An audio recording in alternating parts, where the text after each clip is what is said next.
श्रीहित राधा सुधा निधि जी। श्लोक 113। रासोत्सव दर्शन की अभिलाषा। कब मैं अपनी स्वामिनी जी के मणि जड़ित किंकणी, उनकी पायल, बलय व नुपुर से शोभित अतिशय मधुर रास मंडल के अद्भुत उत्सव में प्रियतम द्वारा दिग्भुजा से हमें गलभैया देने पर भी मैं केवल समस्त रसों की ईश्वरी श्री राधा के चरण चिन्हों को ही देखूंगी। ऐसा कब होगा? ऐसा कब होगा जब श्याम सुंदर हमें अपनी गलबैयां देकर बुलाएं और हमारा मन केवल श्री राधा के चरण चिन्हों में ही डूबा रहे। श्लोक 114। जीवन का लक्ष्य।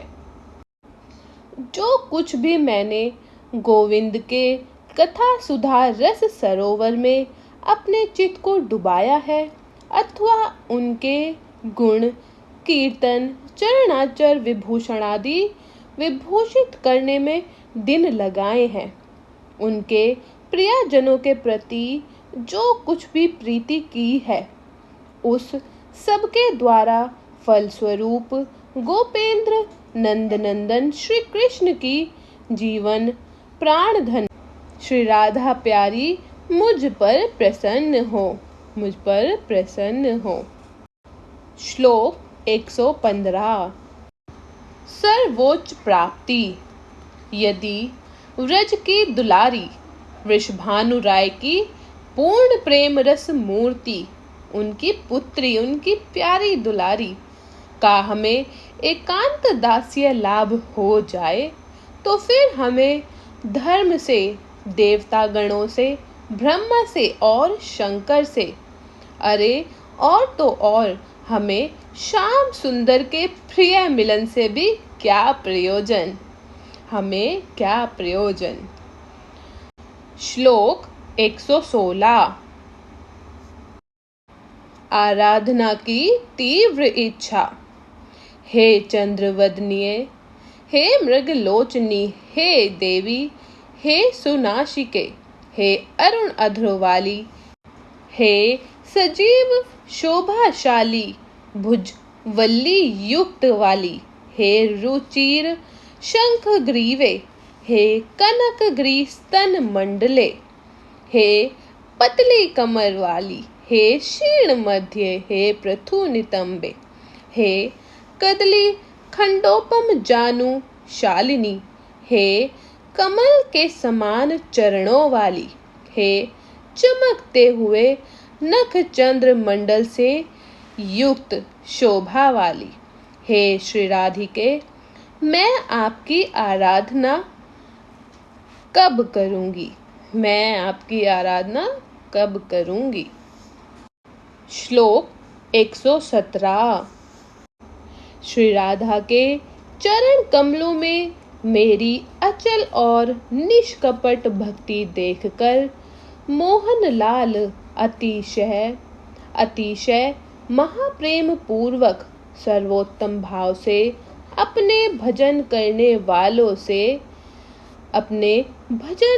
वालों से भी अधिक प्रसन्न होकर आलिंगन चुंबन करते हैं, अपने मुख का पान बीड़ा मुख में देते हैं और उस राधा भक्त को अपनी वनमाला पहना देते हैं।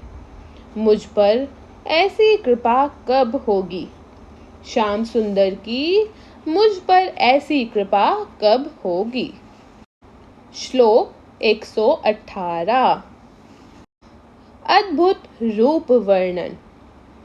जिनका लावण्य परम अद्भुत है, जिनकी रति कला चातुरी अति अद्भुत है, जिनके श्री अंग की अद्भुतता अवर्ण्य है, जिनकी लीला पूर्ण गति भी अति अद्भुत है। आहा, जिनके नेत्र भंगिमा अद्भुत से भी अति अद्भुत हैं और जिनकी मंद मुस्कान भी अद्भुत है। वे अद्भुत मूर्ति श्री राधा अपना अद्भुत रस स्वरूप दास्य मुझे कब प्रदान करेंगी? मुझे अपना दास्य वो कब प्रदान करेंगी? श्लोक 119। श्री राधा प्यारी के श्रीमुख का वर्णन, उनकी शोभा का वर्णन। हे श्री राधिके, मैं आपके रति कला सुखपूर्ण श्रीमुख का स्मरण करती हूँ। आहा, जिसमें भ्रुकुटियों का सुंदर नर्तन हो रहा है। चारू बिंबाधर कुछ कुछ फड़क रहे हैं। प्रियतम श्याम सुंदर के द्वारा भुजलता के पकड़े जाने से मधुर हुंकार स्वर निकल रहा है और जिसे महारसिक मौली श्री लाल जी अत्यंत भय एवं कौतुकमय दृष्टि से देखते ही रहते हैं। श्री राधा प्यारी अपनी भ्रुकुटियों से नर्तन कर रही हैं, अपनी बाहों से ही बतिया रही हैं और उनके होठ धीरे धीरे फड़क रहे हैं और प्रियतम जैसे ही उनकी भुजा को पकड़ते हैं, जैसे ही उनका हाथ थामते हैं, प्यारी राधा धीरे से हुंकार भरती है और ऐसे सुंदर रूप को श्याम सुंदर सिर्फ निहारते ही रहते हैं, देखते ही रहते हैं। श्लोक 120।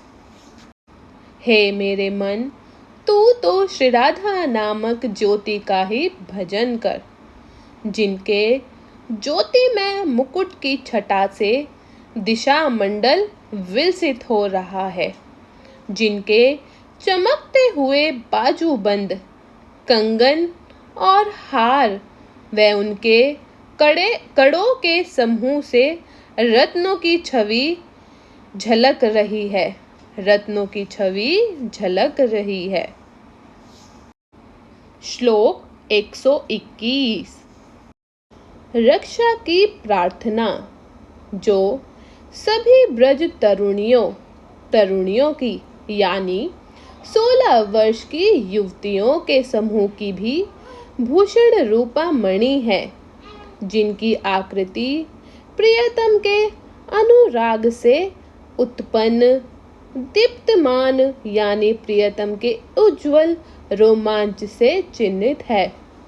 केसर के समान जिनकी गौर कांति है और जो अति उन्मत्त काम केली के लिए चंचल हो रही है, जो मंद मंद मुस्कान वाली हैं, जो कुंज मंदिर में विराजने वाली हैं, ऐसी श्री राधा प्यारी गोविंद की पटेश्वरी मेरी रक्षा करे। गोविंद की प्राण धन श्री राधा मेरी रक्षा करे। श्लोक 122। सेवा की प्रार्थना।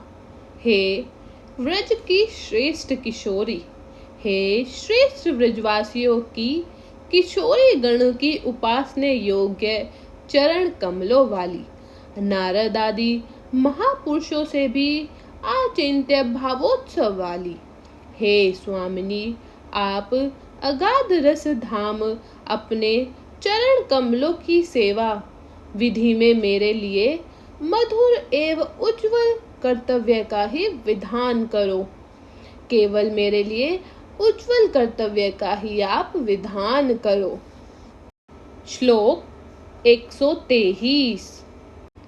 गुप्त विहार में भी श्री अंग दर्शन की इच्छा। हे श्री राधिके, क्या मैं कभी आपकी लीला का दर्शन कर पाऊंगी? क्या मैं आपकी रस भरी गुप्त लीला का दर्शन कर पाऊंगी? जब नागर शिरोमणि श्री लाल जी के अंगों से आपके अंग परस्पर आलिंगन से बंधे होंगे, मैं अपने नखों से आपकी अलक लटों को ऊपर उठाकर देखूंगी, आपकी लटों को संवारूंगी। कि आप अपने झुके हुए श्रीमुख चंद्र से कटाक्षों की छटा से लज्जावश कुछ शांत बनी हुई है, कुछ शांत बनी हुई है, और आपके सर पर थोड़ा सा घूंघट होगा जो कि लीला विलास की सीमा है, जो कि लीला विलास की आखिरी सीमा है। श्लोक 124। अनुपम सौंदर्य का वर्णन। जिनके अनुपम रसानंद कंद मुख चंद्र की चंद्रिका की कला के अणु से भी पूर्णिमा का चंद्रमा तुच्छ है, जिनकी सुंदरता के सामने चंद्रमा की सुंदरता भी तुच्छ है, जिनके गुलाबी अधरों ने सौंदर्य श्री की नव सुधा माधुरी के सार रूप सिंधु को धारण कर रखा है, वे काम बाधा दुखित मधुपति श्रीलाल जी की जीवन दायिनी श्री राधा हम पर प्रसन्न हो। श्लोक 125। रूप वर्णन। पूर्णिमा के अनेक विचित्र चंद्र उदय को प्राप्त होकर अपनी प्रेमामृत रूपी किरणों की ज्योतिमयी लहरों से असंख्य ब्रह्मांड को भर देते हैं।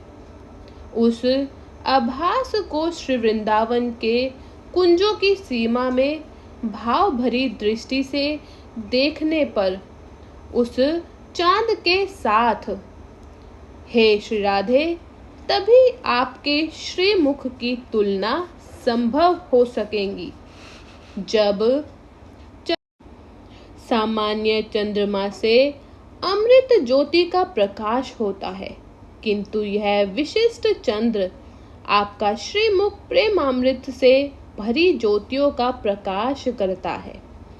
इसीलिए इसे विचित्र चंद्र कहा गया है।